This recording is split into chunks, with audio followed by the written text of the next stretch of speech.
Hello दोस्तों, नमस्कार। ज़्यादातर लोग ये सोचते हैं कि स्टॉक मार्केट एक जुआ है, इसमें लोग बर्बाद हो जाते हैं, ये बहुत कॉम्प्लिकेटेड है, हर कोई समझ नहीं सकता, हर कोई इससे प्रॉफिट नहीं ले सकता। हमारे माता पिता भी कहते हैं कि स्टॉक मार्केट से दूर रहना, इसमें स्कैम बहुत हैं, फ्रॉड बहुत हैं, इसकी लत लालच बर्बाद कर देती है। ये दोस्तों बिल्कुल सही नहीं है कि लोग इसमें पैसा लगाते हैं और लालच के आधार पर बर्बाद हो जाते हैं।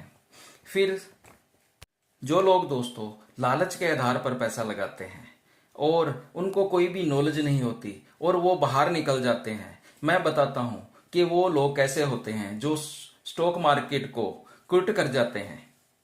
उनको स्टॉक मार्केट की कोई भी नॉलेज नहीं होती और वो अपने दोस्त से पूछ लेते हैं कि ये स्टॉक मेरे दोस्त ने बताया था, जहाँ हमारे डिपार्टमेंट में इस स्टॉक की बहुत चर्चा थी।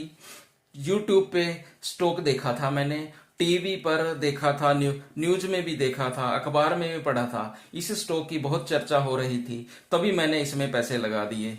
मगर ये लोग अपने आप कोई भी स्टडी नहीं करते, कोई फंडामेंटल नहीं देखते, कोई भी इनके बारे में जानकारी नहीं रखते और बिना ही देखे किसी के कहने पर स्टॉक में फंड लगा देते हैं और धोखा खा लेते हैं और उससे उनको बहुत नुकसान होता है। वो मार्केट को क्विट कर जाते हैं और फिर कहते हैं कि मार्केट तो जुआ है, बर्बाद कर देगा, अपना सारा नुकसान कर लेते हैं। ऐसे लोग दोस्तों ये भी कहते हैं कि मार्केट एक ना एक दिन जीरो ही हो जाएगा और ये एक शुद्ध उसको सट्टा भी बताते हैं। अगर दोस्तों आप ये वीडियो एंड तक देखोगे तो आपका सारा डर खत्म हो जाएगा और आपको स्टॉक मार्केट क्या है और आपको कैसे इसमें एंटर होना चाहिए बड़े ही सिंपल तरीके से मैं आपको बताऊंगा। दोस्तों स्टॉक मार्केट को एक सेंट्रल गवर्नमेंट की संस्था है सेबी, वो कंट्रोल करती है। स्टॉक मार्केट में लिस्टेड कंपनियों के शेयर बेचे और खरीदे जाते हैं। कंपनियां दो तरह की होती हैं, पब्लिक लिमिटेड कंपनी और प्राइवेट लिमिटेड कंपनी। जो पब्लिक लिमिटेड कंपनी होती हैं वो ही सेबी में अपने आप को लिस्टेड करवाती है और अपने शेयर ही पब्लिक को बेचती है। जब कोई पब्लिक लिमिटेड कंपनी पहली बार अपने शेयर बेचती है तो उसको आईपीओ निकालना पड़ता है, इनिशियल पब्लिक ऑफरिंग निकालना पड़ता है। वो कंपनी अपनी वेल्थ के हिसाब से अपने शेयरों की कीमत लगाती है, इसके लिए उसको सेबी के पास जाना पड़ता है। सेबी से सारी परमिशन लेने के बाद ही वो अपना आईपीओ निकालती है कि मार्केट में कंपनी के एक शेयर की मूल्य कितने होगी। हम मान लेते हैं कि कंपनी ने अपना जब आईपीओ निकाला वो अपने टोटल शेयरों की 5% शेयर अपना बेचना चाहती है, तो वो शेयर अपना 5% बेच के 3 साल के अंदर अंदर उसको अपना 20% और बेचना पड़ता है और अपना मैक्सिमम 75% ही कंपनी अपने पास शेयर रख सकती है। 75 से ऊपर सेबी किसी भी कंपनी को अलाउ नहीं कर सकता कि आप जो कंपनी लिस्टेड है मार्केट में वो अपना 75 से ज्यादा परसेंटेज शेयर अपने पास रखे। उससे कम जितना भी चाहे कंपनी रख सकती है, पब्लिक को अपना शेयर बेच सकती है। दोस्तों आपके मन में सवाल आता होगा कि कंपनी अपने शेयर बेचती क्यों है। ये भी बहुत बढ़िया सवाल है, क्योंकि कंपनी को शेयर बेचकर अपनी ग्रोथ करनी होती है, एक्सपेंशन करना होता है, लोन उतारने होते हैं, न्यू टेक्नोलॉजी लगानी होती है, न्यू इंफ्रास्ट्रक्चर खड़ा करना होता है। कंपनी अपना शेयर बेच के वो फंड इकट्ठा करती है जितना उसको जरूरत होती है। जब कोई भी कंपनी का शेयर खरीदता है, चाहे उसके पास एक शेयर हो चाहे लाखों शेयर हो, तो वो कंपनी का पार्टनर, मेंबर, ओनर, मालिक बन जाता है, उसमें हिस्सेदार बन जाता है कि उसके शेयर के हिसाब से कंपनी में उसका एक हिस्सा है इतना। अब दोस्तों आपके दिमाग में एक सवाल आता होगा कि कंपनी सारी सही है, सारे शेयर सही हैं, हमें कौन सा शेयर खरीदना चाहिए, मार्केट में बहुत सारी कंपनी है, क्या कम कीमत वाले शेयर हमें खरीदने चाहिए, हमें प्रॉफिट कौन सा शेयर देगा, हमें सही शेयर कैसे ढूंढना होगा। दोस्तों मैं आपके सारे सवालों का जवाब दूंगा।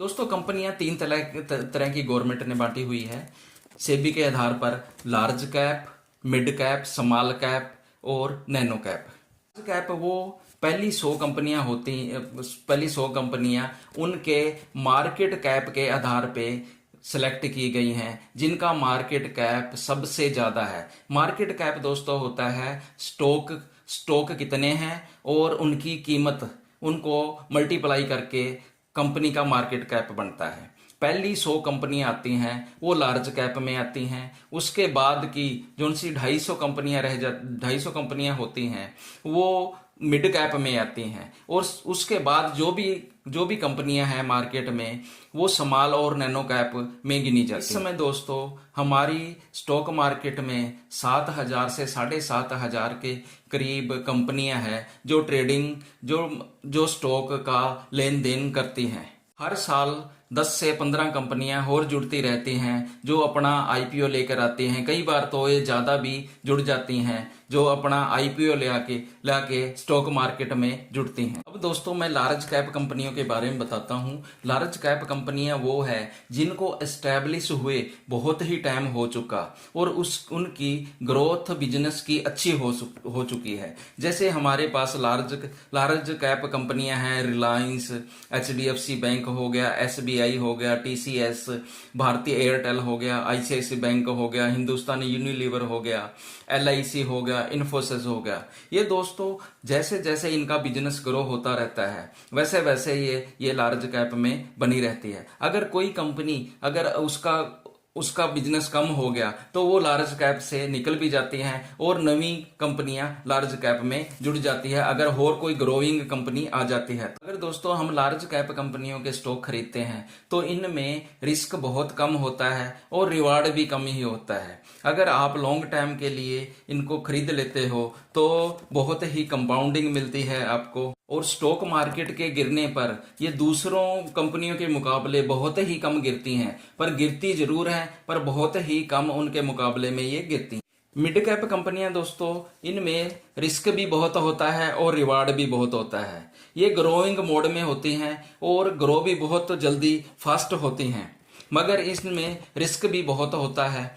अगर मार्केट गिरती है तो इनका शेयर जो होता है वो लार्ज कैप के मुकाबले ज्यादा गिरता है और रिटर्न भी ये लार्ज कैप के मुकाबले ज्यादा ही रिटर्न देती हैं। Mid cap company growing mode में होने की वजह से इनमें ग्रोथ बहुत जल्दी होती है, डबल ट्रिपल और ये मल्टीपल टाइम बहुत ही जल्दी चली जाती हैं अगर इनका बिजनेस अच्छा हो तो। स्मॉल एंड नैनो कैप दोस्तों ये वो कंपनियां होती हैं जो बहुत ही छोटी होती हैं, इनमें रिस्क भी ज्यादा होता है और कुछ ही टाइम में आपका पैसा डबल भी ये कर देती हैं। और कब आपका पैसा 50%, 60%, 70% तक डाउन चला जाए सबसे ज्यादा ये कंपनियां गिरती हैं। इनमें ही ज्यादा फ्रॉड होते हैं, इनमें ही ज्यादा ट्रेडिंग होती है दोस्तों, इनमें ही ज्यादा रिस्क होता है। स्मॉल एंड नैनो कैप कंपनियां छोटी छोटी कंपनियां होती हैं, इनमें कंपटीशन बहुत होता है। कब मार्केट में ये सरवाइव करेंगी नहीं करेंगी इनका कोई ज़्यादा पता नहीं होता, कब कंपनी डूब जाए कब कंपनी बंद हो जाए, इसलिए इनमें बहुत ही ज़्यादा रिस्क होता है। अगर दोस्तों आपको लॉन्ग टाइम के लिए पैसा रखना होता है तो आपको कंपनी के फंडामेंटल जरूर देखने चाहिए। जो कंपनी अपने फंडामेंटल को स्ट्रॉन्ग रखती है, जहां जिस कंपनी के फंडामेंटल स्ट्रॉन्ग है तो आप उसी कंपनी में पैसा लगाइए। फंडामेंटल हम कैसे देखें, मैं कुछ पॉइंट आपको बताता हूं जिसका आपको ध्यान रखना है। जैसे मार्केट कैप कंपनी का कितना है, कंपनी पर कोई कर्जा तो नहीं है, क्या कंपनी लास्ट 3-4 साल से लगातार प्रॉफिट दे रही है, क्या प्रॉफिट जो दे रही है क्या उसका और कर्जे से कोई ज्यादा तो नहीं है, स्टॉक क्या ग्रोइंग मोड में है, कंपनी का पी रेशो क्या है, क्या कंपनी ने अपने स्टॉक प्लेज तो नहीं करके रखे हुए हैं, गिरवी तो नहीं करके रखे हुए हैं, कंपनी में कोई डिस्प्यूट तो नहीं चल रहा, क्या कंपनी की मार्केट में कितनी की डिमांड है प्रोडक्ट की। दोस्तों इनके अलावा फंडामेंटल देखने के और भी बहुत नियम हैं, मगर अगर आप ये भी देख लोगे तो इनसे आपको पता लग जाएगा कि कौन सा स्टॉक अपनी ग्रोइंग मोड में है और कौन सी कंपनी बढ़िया है। अगर लॉन्ग टाइम के लिए आप इनमें पैसा लगाते हो तो ये एफडी, गोल्ड और प्रॉपर्टी से कहीं ज्यादा आपको बेनिफिट दे सकती है। ग्रो के अलावा ये आपको कंपाउंडिंग का फायदा भी देगी, डिविडेंट भी, स्प्लिट भी, बोनस भी कंपनियां देती है। दोस्तों डिस्क्लेमर ये है, मैं आपको किसी कंपनी के बारे रिकमेंड नहीं करूंगा। फाइनल डिसीजन आपने ही लेना है। आपने कौन सी मिड कैप में जाना है, लार्ज कैप में जाना है, जहां स्मॉल कैप में, नैनो कैप में फंड लगाने हैं। मैं आपको ये नॉलेज बेस पे ही आपको बता रहा हूं। आपने बहुत से नाम सुने होंगे जो स्टॉक मार्केट में जिन्होंने करोड़ों रुपए कमाए हैं और अच्छी वेल्थ बनाई है। जैसे हमारे ही कंट्री में है, कंट्री में थे श्री राकेश झुंझुनवाला जी, राधा कृष्ण दमानी जी, प्रेम जी, मुकुल अग्रवाल जी, डोली खन्ना जी, विजय केडिया सर, और वारन बफेट के बारे में तो आपने सुना ही होगा, जो कि अपनी 11 साल की उम्र से ही इन्वेस्ट कर रहे हैं स्टॉक मार्केट में। आज वो सबसे ज्यादा अमीर आदमी स्टॉक मार्केट में है। दोस्तों अगर आप लॉन्ग टाइम इन्वेस्टर हो और आपने फंडामेंटल देख के ही इन्वेस्ट किया है तो मार्केट आपसे टाइम मांगती है और पैसा तो ये खुद ही आपको बहुत बना के दे देगी। आपको धैर्य रखना है और इसमें टिके रहना है अगर फंडामेंटल स्ट्रॉन्ग कंपनी में आप पैसा लगाते हो तो। अगर दोस्तों आप ट्रेडिंग करते हो तो ये एक जुआ सट्टे की तरह कहा जा सकता है, क्योंकि इसमें बहुत ज़्यादा रिस्क होता है। इसमें फंडामेंटल अपना कोई भी काम नहीं करता।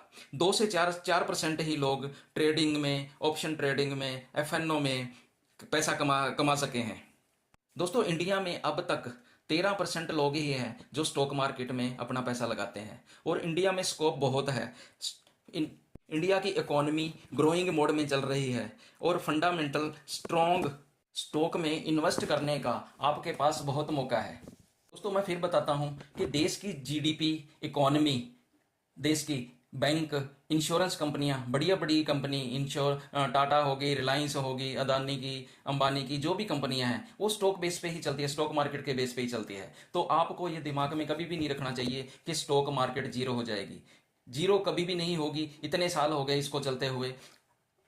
स्टॉक मार्केट में उतार चढ़ाव जरूर आते रहते हैं दोस्तों, मगर स्टॉक मार्केट कभी भी जीरो नहीं होगी। अगर ये 10%, 20%, 40%, 50%, 60% तक अगर ये गिर जाती है तो बाउंस बैक जरूर करती है, फिर अपने हाई लेवल को तोड़ती है और ऊपर जाती है। अगर आप 2000 से भी अब देखोगे तो 2000 में स्टॉक मार्केट कितनी थी और अब वो कहां पर पहुंची हुई है। अगर किसी ने एक सिंपल वे स्टॉक में लगाया होता, मान लो हम एसबीआई का स्टॉक लेके चलते हैं, उसमें भी किसी ने 1 लाख रुपया लगाया होता तो आज उसको 50 लाख के करीब वो करके देता अगर 2000 में। वो तो एक सिंपल सा स्टॉक के बारे में बता रहा हूं दोस्तों। अगर आप भी इसमें बहुत ही उतार चढ़ाव भी आते रहे, इसलिए धैर्य से और कॉन्फिडेंस से स्टॉक मार्केट में बैठे रहिए। स्टॉक मार्केट में पैसे कैसे लगाते हैं दोस्तों, ये आपको एक डीमैट अकाउंट खुलवाना पड़ेगा, जिसका लिंक मैं इसमें डिस्क्रिप्शन में दे दूंगा। आप उससे डीमैट अकाउंट भी खुलवा सकते हो और जिस भी स्टॉक में आप लगाओ उसकी पूरी तरह इन्वेस्टिगेशन करनी है और उसके फंडामेंटल चेक करने हैं और तुम्हारे खुद के ही उस पर डिसीजन होना चाहिए, खुद की जिम्मेवारी होनी चाहिए, रिस्पॉन्सिबिलिटी होनी चाहिए।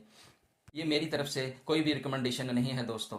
अगर ये वीडियो कोई भी आपको थोड़ी सी भी इन्फॉर्मेटिव लगी हो तो उसे शेयर, लाइक और सब्सक्राइब जरूर करना। अगर फिर भी आपके कोई सवाल हो तो मुझे कमेंट जरूर करना। मैं कोशिश करूंगा आपके सारे जितने भी कमेंट होंगे उनका मैं जवाब देने के लिए। और बाकी जो भी स्टॉक मार्केट के रिगार्डिंग और कुछ बहुत बड़ी मार्केट है ये और बहुत भी नॉलेज इसके लिए चाहिए तो मैं नेक्स्ट वीडियो में आपको और शेयर करता रहूंगा दोस्तों। नमस्कार दोस्तों, खुश रहना।